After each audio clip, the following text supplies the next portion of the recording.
바랍니다. 오늘 예배에 이르신 하나님의 말씀 함께 보시겠습니다. 구약성경 시편 23편 5절 말씀, 시편 23편 5절 말씀 보시겠습니다. 구약성경 818페이지에 있습니다. 시편 23편 5절 말씀입니다.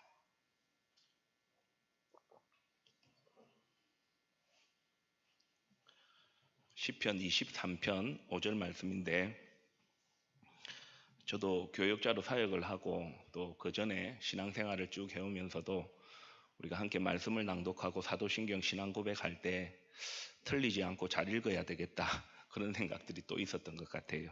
또 반복되다 보니까 우리가 좀 그런 부분에 있어서 조금 마음에 그 신앙 고백을 담고 우리 입술로 고백해야 되거든요. 그래서 하나님의 말씀을 오늘 이 말씀 살펴볼 것인데, 우리 마음과 입술의 고백을 담아서 의미를 생각하면서 함께 낭독하겠습니다. 주께서 내 원수의 목전에서 내게 상을 차려주시고 기름을 내 머리에 부으셨으니 내 잔이 넘치나이다. 아멘.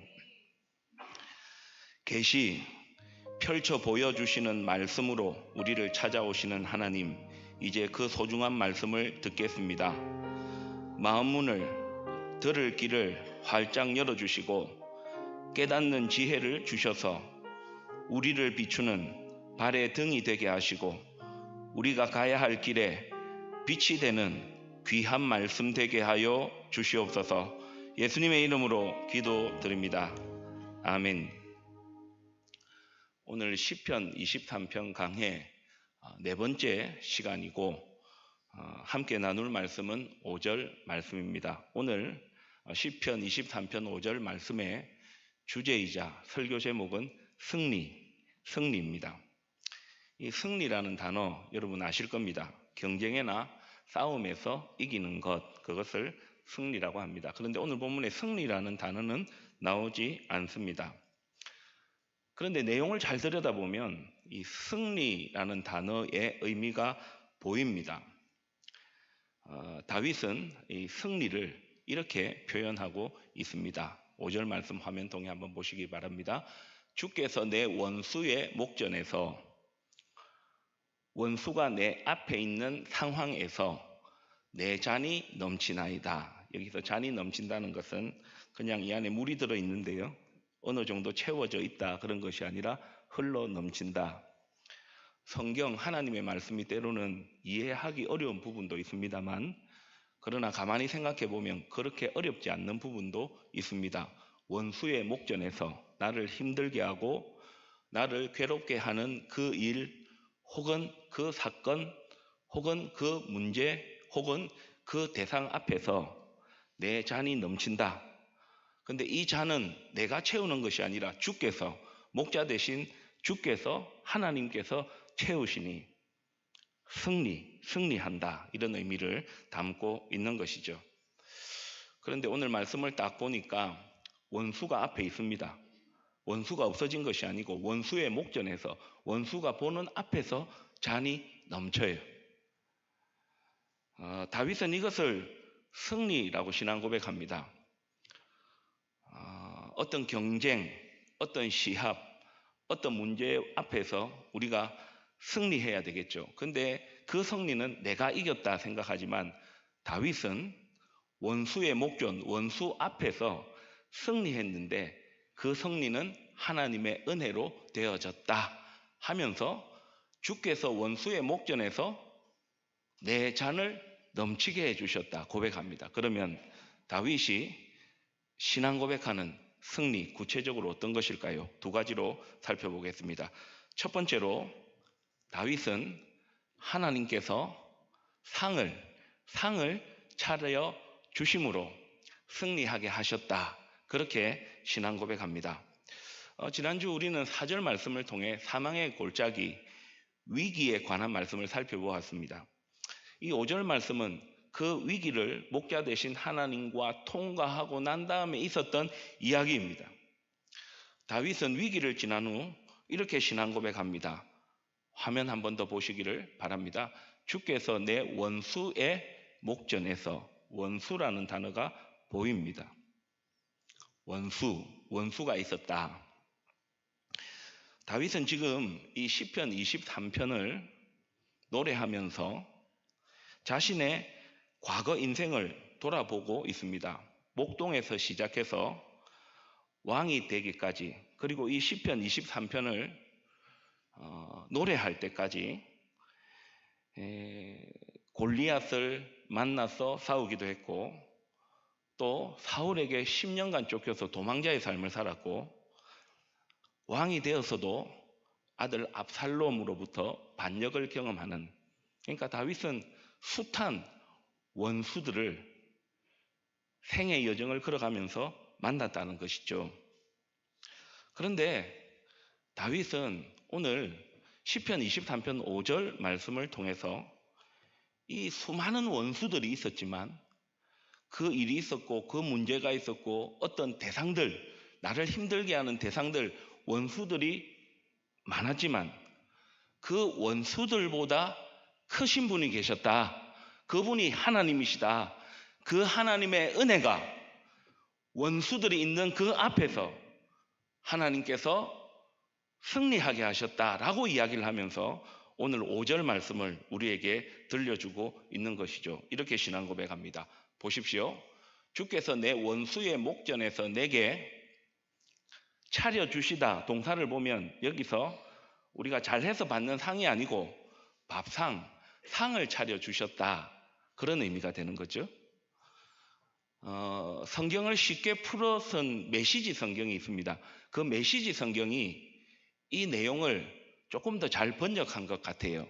메시지 성경 시편 23편 5절 말씀 여러분 한번 읽어주시기를 바랍니다.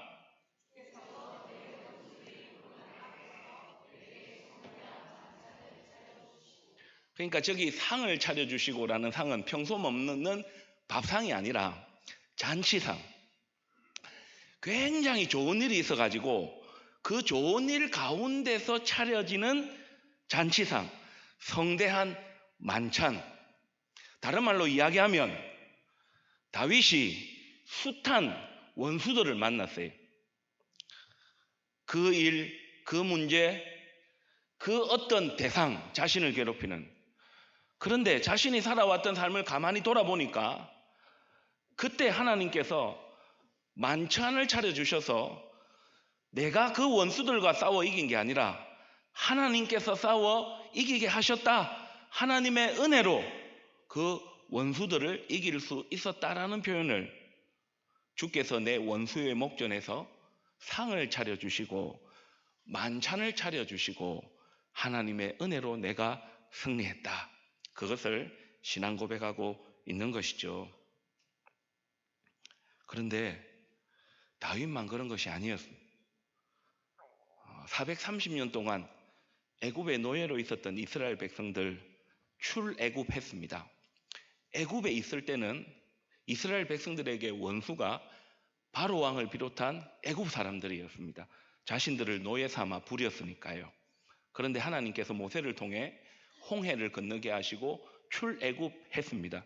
그런데 이스라엘 백성들 앞에 다른 원수들이 있었습니다. 그것은 바로 광야였습니다. 광야. 이 광야가 출애굽한 이스라엘 백성들을 너무너무 힘들게 하고 고통스럽게 했어요. 아시잖아요? 사막에는 먹을 음식이 없어요. 마실 물이 없어요. 앞서간 누군가의 길이 있는데 바람이 한번 싹 불어버리면 모래가 다 덮어버려서 길이 없어요. 그런 광야가 이스라엘 백성들에게 원수였던 것이죠. 그러나 하나님은 광야라는 원수 앞에서 하늘에서 만나와 메추라기를 주셔서 이스라엘 백성들을 먹이셨죠. 가다가 오아시스를 주셔서 거기서 마실 물을 마셨습니다. 오아시스가 없는 곳도 있었어요. 그러면 하나님은 모세를 통해 반석에서 물을 주셔서 마시게 하셨죠. 길이 없는 그 광야 여정, 하나님은 성막을 중심으로 그 성막 위에 구름 기둥, 구름을 딱 띄워서 그 성막이 움직일 때, 구름이 움직일 때 그 길을 따라가도록 하나님께서 그 광야 여정을 지나가도록, 광야라는 원수의 목전 광야 앞에서 하나님이 이스라엘 백성들과 함께 하심으로 그 원수를 지나가게 하셨죠. 이사야 선지자가 그 내용을 이렇게 신앙 고백했습니다. 이사야 43장 19절 말씀. 보라, 내가 새 일을 행하리니 이제 나타낼 것이라. 너희가 그것을 알지 못하겠느냐? 반드시 내가 광야에 길을, 사막에 강을 내리니. 말씀 잘 보십시오. 광야를 없애버린 게 아니에요. 이스라엘 백성들이 광야와 사막 같은 그 원수, 그것을 하나님께서 제거하신 것이 아니라 광야라는 원수, 사막이라는 원수들이 있는 그 앞에서 길을 내시고 강을 내셔서 물을 주심으로 지나가게 하셨다. 승리하게 하셨다. 이사야 선지자가 하나님이 승리하게 하셨음을, 광야라는 원수 앞에서 이스라엘 백성들을 승리하게 하셨음을 이렇게 떠올리고 이스라엘 백성들에게 이사야 시대 때 이 말씀을 전해서 승리하게 하시는 하나님을 보여준 것이죠.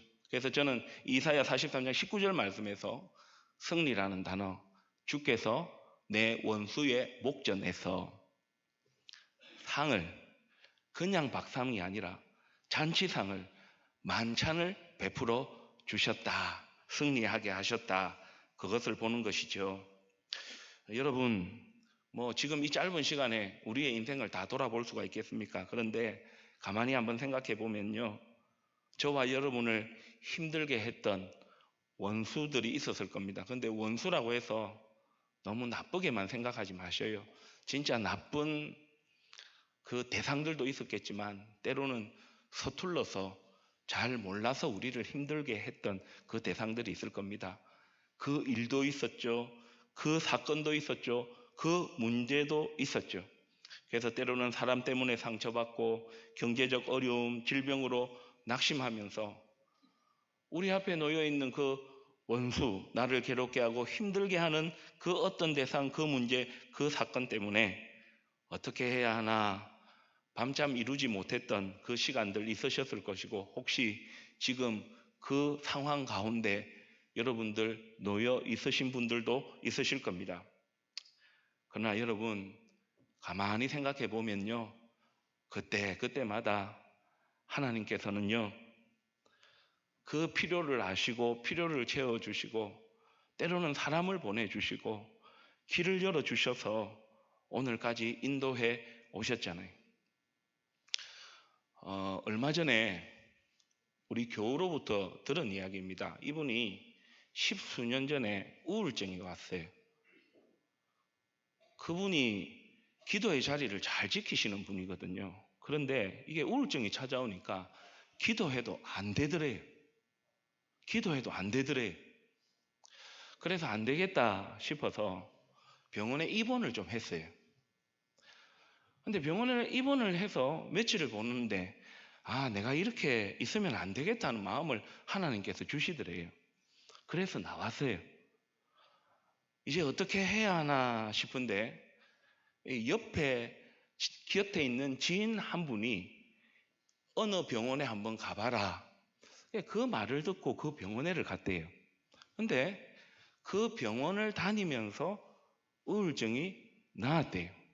제가 무슨 말씀을 드리냐면, 저에게 그 병원 어디입니까? 묻지 마십시오. 저는 모릅니다. 그 이야기 안 들어봤습니다. 그런데 중요한 것은 우울증을 낫도록 기도했는데 안 됐어요. 하나님께서 기도 응답을 안 하신 건가?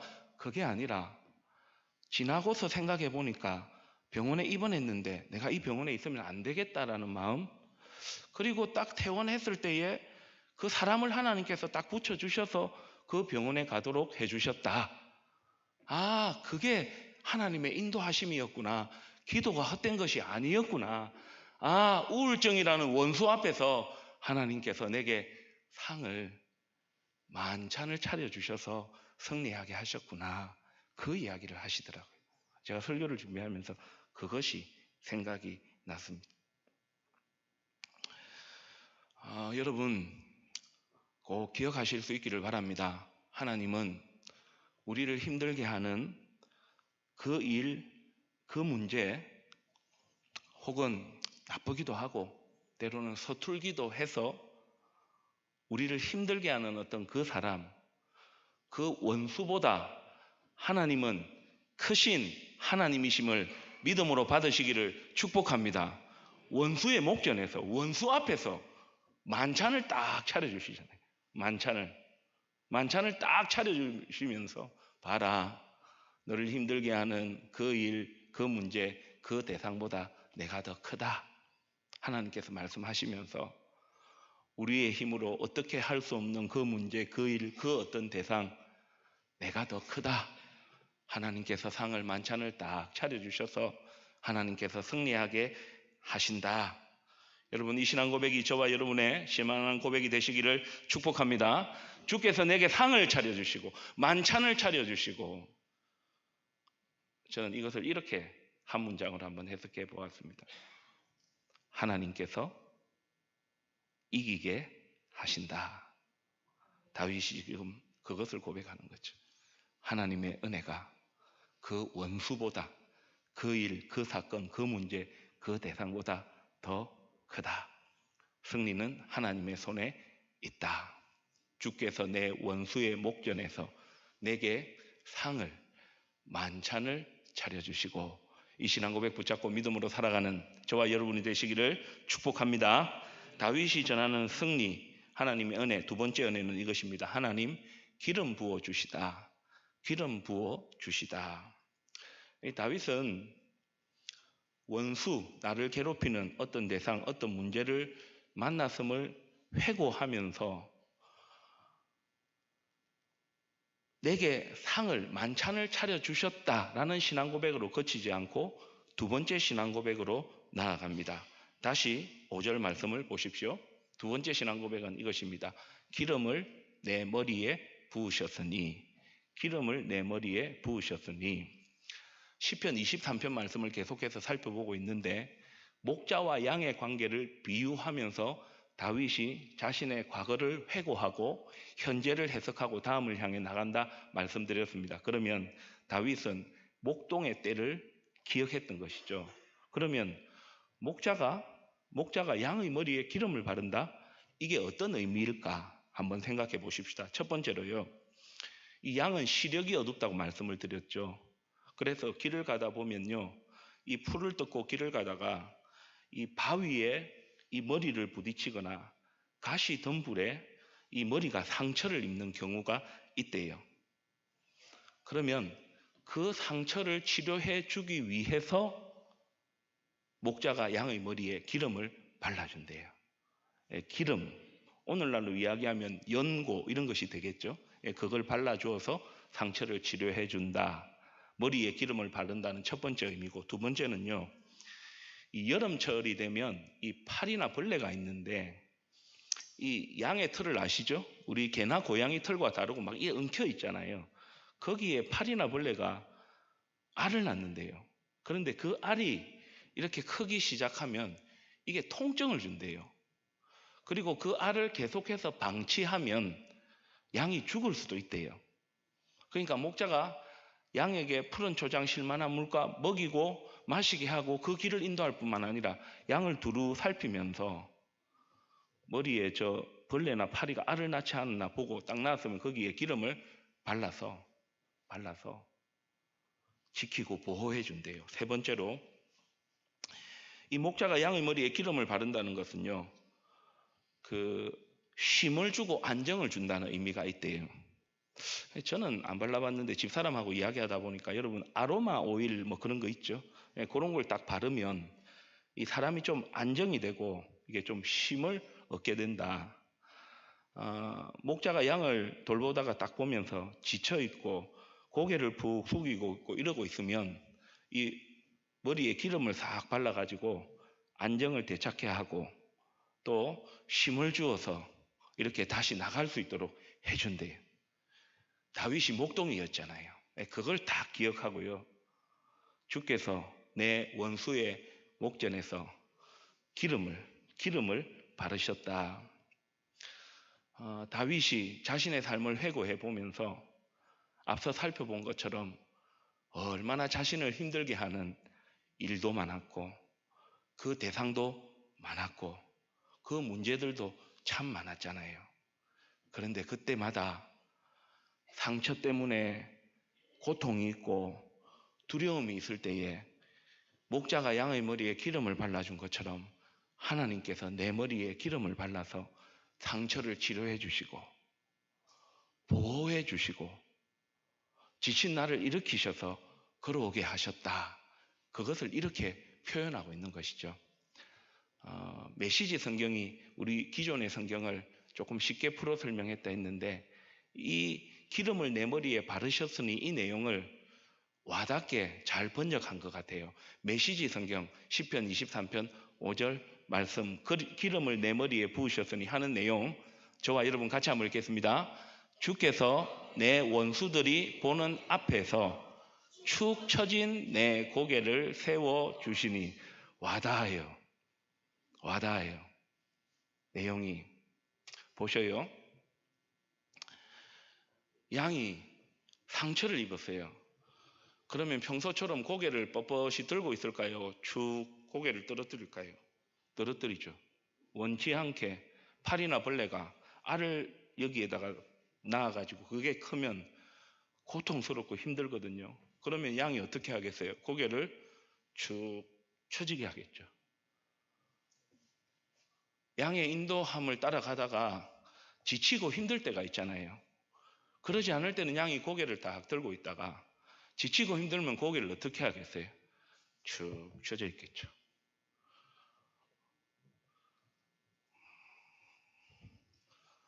목자가 양을 돌보면서 상처를 입고 고통 중에 있고 처져 있을 때 기름을 바른다는 것은 그로 인해 축 처져 있는 양의 이 고개를 다시 세워주는 것, 그런 의미가 이 시편 23편 5절 기름을 내 머리에 부으셨으니 라는 의미를 담고 있는 것이죠. 이것은 어찌 보면 다윗의 이야기일 뿐만 아니라 저와 여러분의 이야기이기도 합니다. 사랑하는 여러분, 우리도 원치 않지만 믿음의 여정을 걸어가다 보면, 인생의 길을 걸어가다 보면 상처를 입어요. 고통을 느낄 때가 있어요. 그래서 두렵고 망설이고 머뭇머뭇거려요. 그때 나타나는 현상이 뭔지 아십니까, 여러분? 우리의 육체와 마음의 고개가 축 처져요. 축 처진 고개를 한번 이렇게 봐야지, 이렇게 해야지. 잘 안 돼요. 그런데 참 희한하게도 그 하나님의 은혜가 나를 찾아오고 그 하나님의 은혜가 나를 딱 붙들면 목자가 그 축 처진 양의 고개를 다시 머리에 기름을 발라 이렇게 세워주면 다시 고개를 딱 드는 것처럼 저와 여러분도 살아오면서 그 일, 그 문제, 그 사건 나빠서 그런 경우도 있겠지만 서툴러서 그런 경우가 더 많겠죠. 나를 힘들게 하는 그 어떤 대상, 원수들 때문에 고개를 푹 처지고 이래 있었는데 목자 대신 하나님께서 양의 머리에 기름을 바른 것처럼 그 은혜의 기름을 우리의 몸과 우리의 육체에 딱 바르셔서 축 처진 고개를 다시 일으켜 세워주셨다. 그게 기름을 내 머리에 바르셨으니 의미가 되는 거죠. 예수님의 십자가에서도 우리는 이 영적 교훈을 발견합니다. 예수님은 십자가를 피하지 않으셨어요. 십자가를 끝까지 붙들므로 승리하셨는데 그 예수님의 십자가의 승리는 하나님께서 베푸신 은혜예요. 죄와 사망의 권세, 예수님의 죄와 사망이 아니고 저와 여러분의 죄와 사망의 권세를 대신 지시고 대속하셔서 십자가에서 고개를 마지막으로 떨구셨죠. 다 이루었다.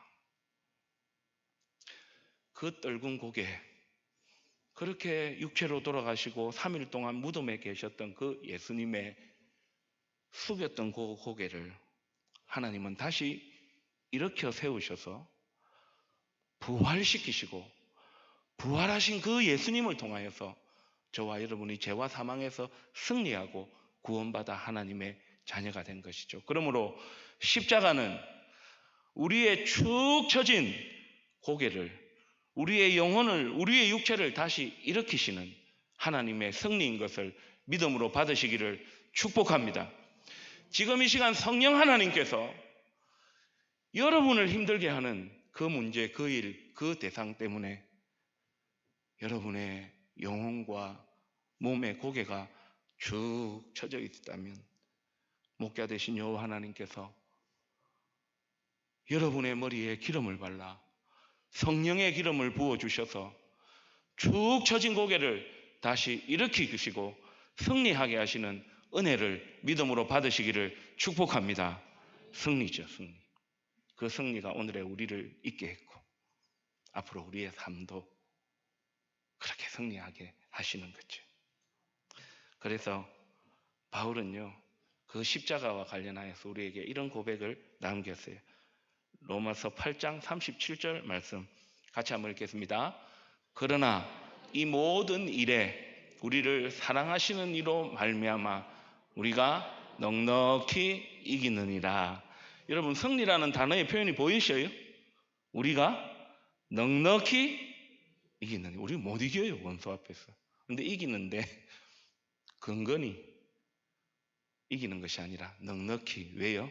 하나님의 은혜가 이기게 하니까. 조건은 뭐냐? 저를 따라서 해보셔요. 사랑. 네, 사랑하셔서 이기게 하신다.